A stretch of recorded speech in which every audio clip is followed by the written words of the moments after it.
Hello, book lovers. I'm Peg, the book prize addict. Welcome to my channel. Well, I just got finished watching the second day of Canada Reads, and it is so good.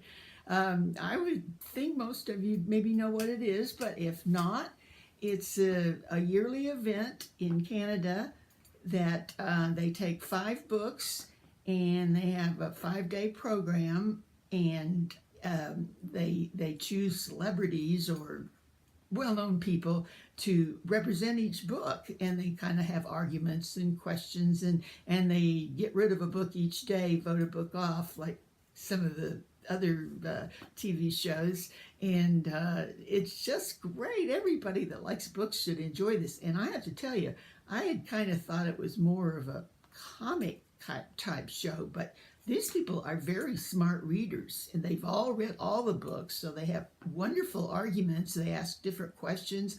Anyway, I'm going to give you a link below to Laura's channel. Laura is a Canadian, a very bookish Canadian, and she's the one that first got me introduced to this, and she gave a great video last week that explains what it is and how it's developed, and keeping me in tune. That's what's fun about BookTube. When I look at Canadian literature, I can talk to a Canadian to give me all the lowdown on it. And I have to say, yesterday was the first day, and oh, you can look at the different days too.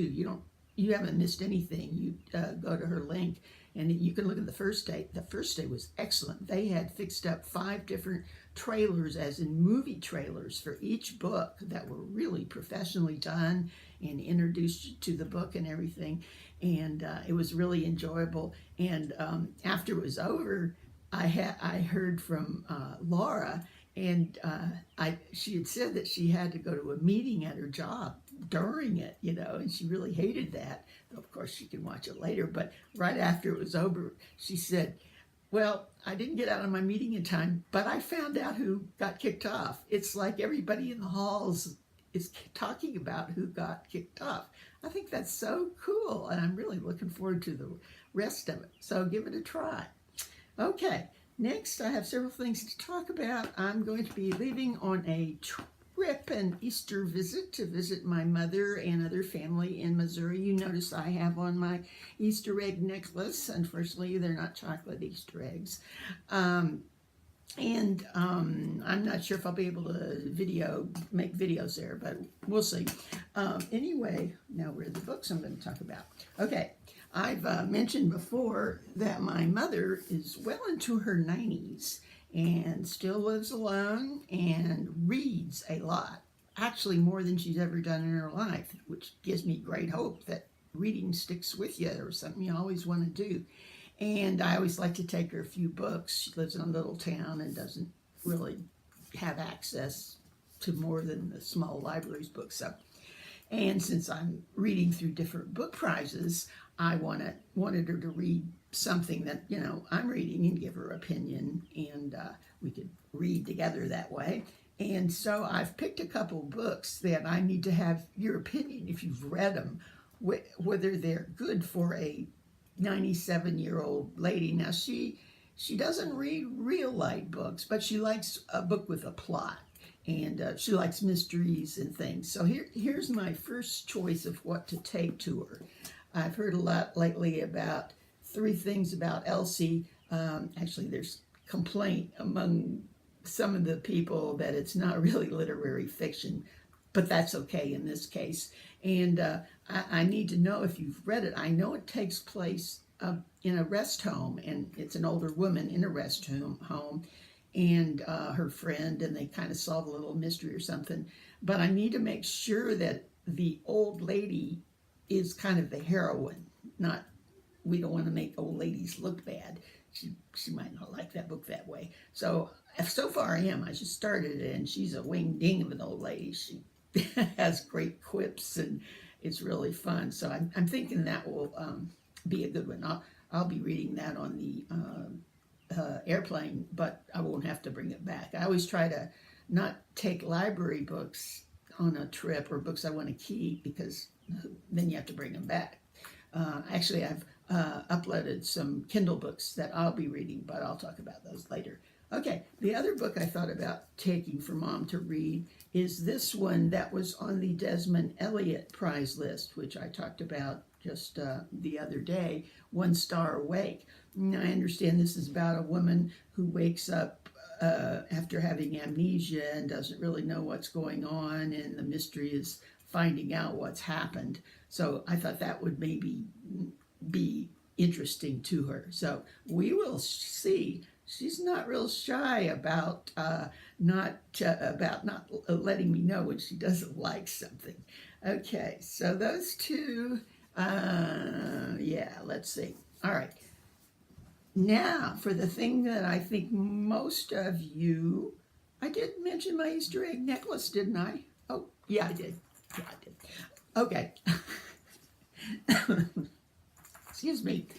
Okay, now what I think most of you probably are tuning in for is the progress on my rainbow wedding kit, quilt, blanket. Good grief. I'm about to cough. That's why I can't talk very well. Excuse me. Okay.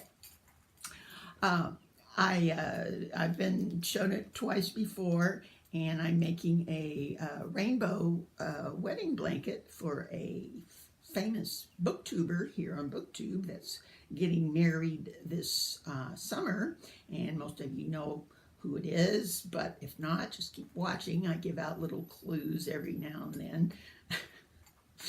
And he usually writes down in the comments, so it's not hard to figure out. But anyway, actually, by the way, it looks like the happy couple have been apartment hunting, and they found a good deal this week, which is good. So he can go back to buying books with his extra money. Okay, okay. Here's the blanket already made up. That's what mine will look like someday, I hope. And it has 10 different stripes of all different colors. And as I've mentioned before, each stripe has 7,200 stitches. So I aim for like maybe a stripe every week and a half. Anyway, so, and I'm starting down here at the dark end. It's kind of boring so far, but it'll be more fun when I get to the prettier colors. Okay, so here's the, okay. Here's the first week. I started with this like purple color, dark red on this end, and here's that little tiny strip was what I had to show the first week. The second week, I had finished that color and gone on to a real dark kind of an eggplant color. In fact, I think it's called eggplant, almost purple black. That was the next week. Ready for this week? Okay, here we go. Oh, no, oh. Okay, there you go. Yeah, I guess you can see the next color. They're still so dark. It's the dark blue, and I'm getting excited. Then I'll do the medium blue and then the light blue, and then I'll get all those real rainbow colors to do. So it's coming along fine, and I thought I'd even show it to you. I'm sure it's going to get so big before we finish I won't be able to hold it up, but so far, here we go. Dun, dun, dun, dun. Okay, so, and I've mentioned before that I find that I love listening to audiobooks while I'm knitting. It's the most relaxing thing ever. And I'm getting so much more books actually read. I used to have trouble just sitting and listening to audiobooks, and I don't commute anywhere or other things that people do to listen. So I've kind of been in the past not doing as many audiobooks, but when I started knitting again, I used to knit a lot, and for some reason, oh, and I know I quit knitting so much when I started reading a lot, and but I missed it, but this is so perfect to knit and listen to audiobooks. It's both of them become better when joined together, and let's see. Well, I was going to tell you what audiobooks I've read.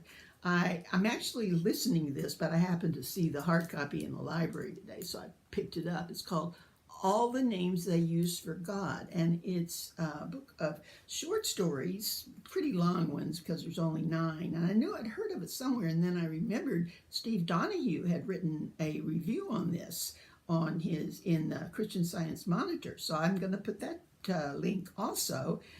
He wrote it on a series on science fiction, and I guess if you had to call it something, you could call it science fiction, but I'm starting to use the more word speculative fiction, because some things aren't really sciencey science fiction. I mean, they don't take place in space, and they're not really fantasy either, but they're just a real interesting story with good characters that might have like a speculative twist or some sort of twist in it, and that's really become my kind of favorite thing.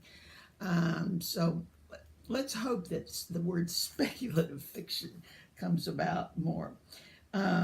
Okay, so as I said, I'm going to put a link to his review in the Christian Science Monitor down below, and I am really enjoying this. So I think I'll probably line up several more, and short stories are even better than novels to listen to, because I can do, like, for an average short story, I can do 1 row of knitting and then take a break and then another one. I'm just having a great time.